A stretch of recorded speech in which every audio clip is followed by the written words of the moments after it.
Welcome to the deep dive. If you're like the learner we designed this for, you probably get that financial success isn't, just about the best software or the perfect spreadsheet. It's really about psychology. Yeah, that's the big myth we're tackling today, isn't it?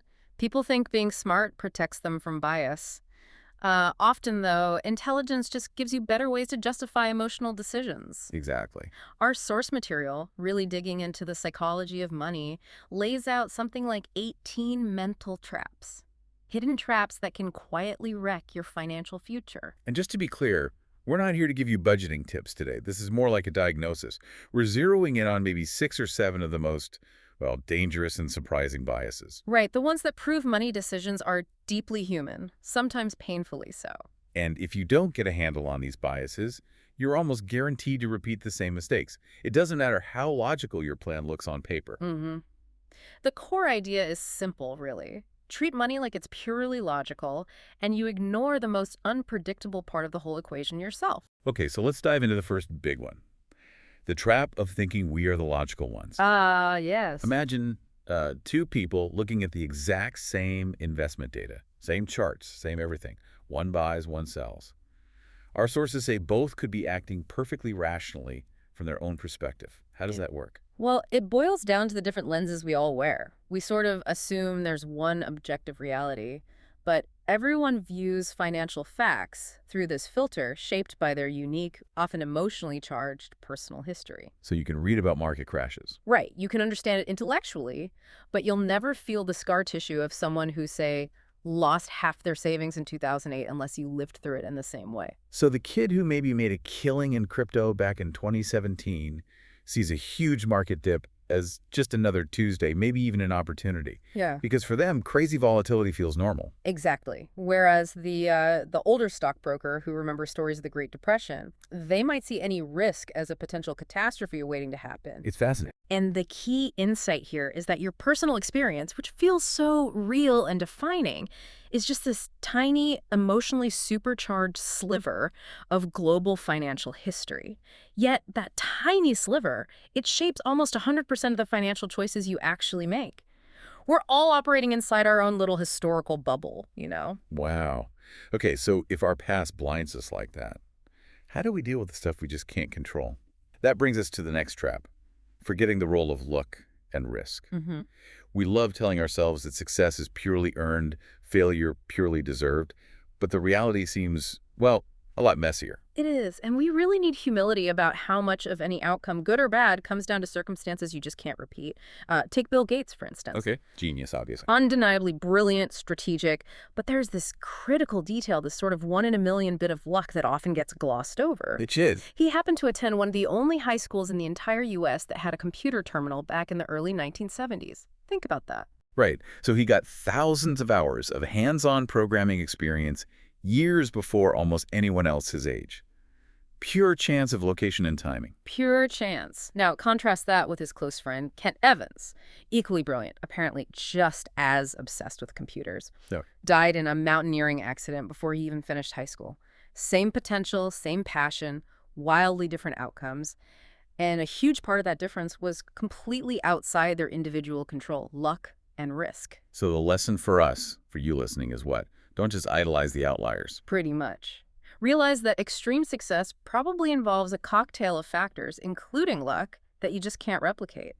Trying to copy the exact methods of someone who took huge risks and got lucky might just mean you inherit the risks without the luck. So instead of focusing on individuals, Focus on repeatable patterns. Be humble, don't take all the credit when things go right, and maybe don't take all the blame when they go wrong either. Acknowledge the role of chance. humility seems key then. Which I guess leads us into the next section. The traps related to ego and status. The social side of money. Exactly. If humility helps with the luck trap, ego is what trips us up constantly. This leads us to what the source calls the never enough syndrome. Right, the idea that people risk what they have and actually need. For something they don't have and probably don't even need. chasing status or validation or just feeling admired. The Sam Bankman-Fried story seems like a stark example here. It really is. Here's someone reportedly worth over $20 billion by age 29. He wasn't risking it all because he needed food or shelter. No. He apparently risked everything, allegedly mixing customer funds not for survival, but to chase more. More scale, more control, more status. There was just no enough point for him. That's that comparison ceiling, right? You hit one level of success, and your brain immediately recalibrates. Your new peer group is the next level up. It's an unwinnable game. Totally unwinnable. Bertrand Russell pointed this out ages ago. Even history's giants, Napoleon, Caesar, Alexander Ruffle, they apparently envied the legends who came before them. It never ends. So how do you win? You have to consciously decide what enough means for you, and then you stop playing that particular game. Protect what you have, protect your peace of mind. Because chasing admiration, that's a treadmill with an infinite speed setting. And that desire for admiration links directly to the next paradox, doesn't it? The man in the car paradox. Ah, yes. This one's subtle but powerful. We buy the flashy stuff, Yeah. the expensive car, the fancy watch, thinking it broadcasts success and makes others admire us. Yeah. But the source material suggests they're not really that impressed. They're really not. Not in the way we imagine, anyway. Here's the psychological twist. When someone sees you driving that amazing car, their primary reaction usually isn't, wow, look at them. It's more like, oh, imagine me driving that car. They project their own desires onto the object.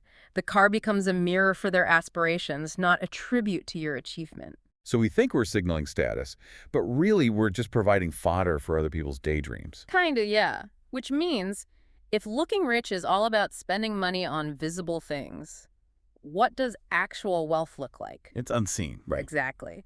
True wealth is the financial assets you haven't converted into stuff yet. It's the money working for you silently in the background. It's options, flexibility. Looking rich is about spending. Being wealthy is often about not spending. And the implication is?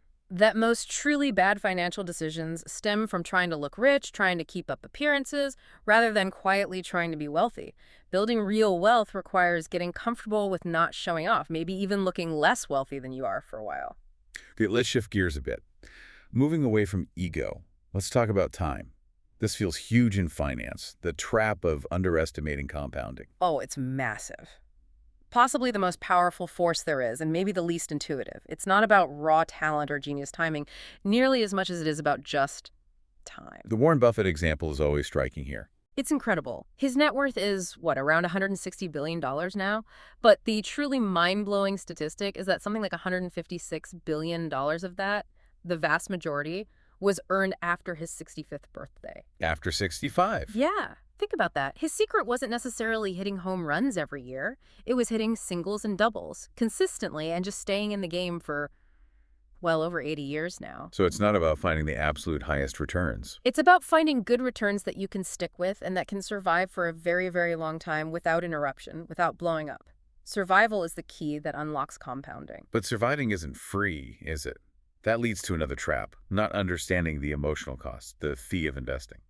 Right. We think the cost is just, commissions or management fees, but the real price, it's paid in stress, in doubt, sometimes outright panic when markets get volatile. Which they inevitably do. They always do. And the crucial mindset shift here is to view that volatility not as a punishment for bad timing, but as a fee. A fee, like the price of admission. Exactly. It's the necessary price you pay to access the potential for long-term gains that historically outperform safer assets.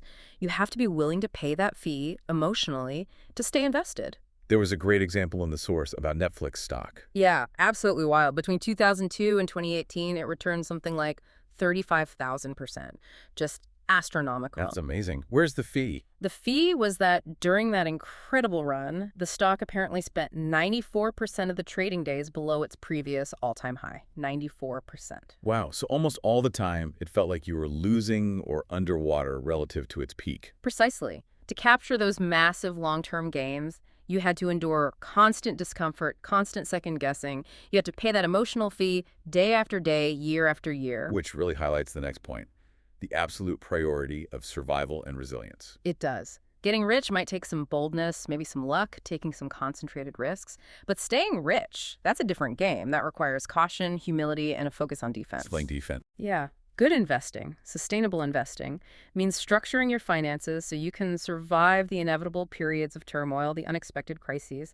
If you just avoid the catastrophic blowup, you allow time and compounding to do their work. This is where people fall into that spreadsheet trap. Definitely. You build this beautiful financial plan on a spreadsheet, assuming smooth, consistent returns. Maybe you even factor in some average downturns. But the spreadsheet, it doesn't feel fear. Right. It doesn't panic sell at the bottom. It doesn't lose sleep. It doesn't worry about feeding its family if the market crashes 30%. You do. Yeah. Your plan has to account for your own emotional reality, not just the numbers. So you need that buffer, that margin of safety. Not because you can predict the next crash perfectly. No, you absolutely can't. You need it because you know something unexpected will happen, and you need the financial and emotional cushion to ride it out without being forced to make bad decisions under pressure. Which leads to this interesting distinction between being rational and being reasonable. Yes, this is key. Trying to be coldly, perfectly rational often leads you to take maximum risk when the data looks good. But that can be fragile. Aiming to be mostly reasonable is actually more effective in the long run. Because reasonable is sustainable. Exactly. Reasonable acknowledges that you're human, that you have emotions, that you need to sleep at night. Reasonable incorporates that margin of safety. It avoids single points of failure relying entirely on one job, one investment, one market prediction, because your psychology will eventually crack under that kind of pressure. Sustainability trumps short-term optimization. Okay, we've covered a lot of ground, several key traps. If we try to synthesize this, what's the core message? I think it boils down to this. Your long-term financial success is probably determined less by how smart you are or how complex your strategy is, and much more by your temperament, your emotional sustainability, how well you manage your own behavior. And a simple practical tool for building that sustainability is saving. It sounds almost too simple, right? But yes, saving. We often get caught in the trap of thinking savings need a specific, exciting goal, buying a house, a new car. But the source suggests saving is more fundamental than that. It is. Saving is essentially the gap between your ego and your income. It's deciding you don't need to spend every dollar you make to keep up appearances or satisfy immediate desires. And that gap, that unspent money. That creates options. It creates flexibility. Crucially, it gives you the power to say no to a bad job opportunity, to a risky investment you feel pressured into, to selling assets at the worst possible time during a downturn. So when life throws those inevitable curveballs, It won't be your PhD or your intricate spreadsheet model that saves you. It'll be the buffer, the margin of safety, the breathing room you created simply by choosing to live below your means. which brings us to the final thought, the ultimate payoff maybe. What's the real point of accumulating wealth, according to this psychological perspective? It's not the fancy stuff. It's not the status or the luxury, really. Those are byproducts, maybe. The greatest benefit money can buy Is freedom. is freedom over your time. Yeah. Having control over your own life, your own schedule. The research suggests that's one of the strongest, most reliable predictors of happiness. Just the ability to wake up and say, I have choices today about how I spend my hours. That autonomy, that independence, that is arguably the highest form of wealth money can provide. So the provocative question for you, the listener, to take away is, What decisions are you making today with your spending, your saving, your career, your mindset that are actually building you more control over your time tomorrow? That's the deep game. That's the real essence of the psychology of money. thank you for diving deep with us.